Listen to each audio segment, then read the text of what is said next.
ningekuwa kwa category ya Africana hata mimi ningequit. That's all I can say. Ujue nini?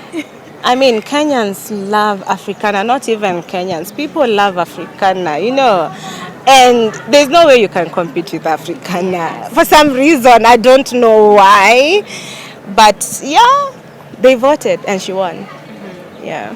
And how has it been raising Africana? Because looking at how... tough.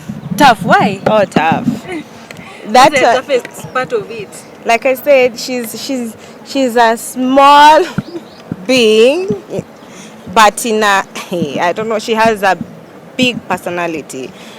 Africana atakwambia Kenya anataka and you cannot make her do what you want her to do. Hata ukimpiga.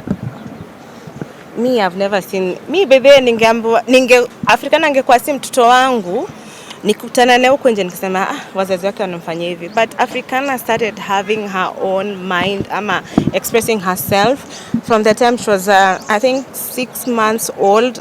Ulikuwa unaambia kitu aizi ongea lakini Kenya hataki. So it has not been easy, but you're here for her. Yeah. Unaweza sema hii tabia ya Africana ni ya nani? Ya Rapudo ama ni yako? Babake. Si yako. Okay, mimi ni kichwa ngumu but si hiyo ya babake. Babake ni kichwa ngumu. You know, ni Mjaluo.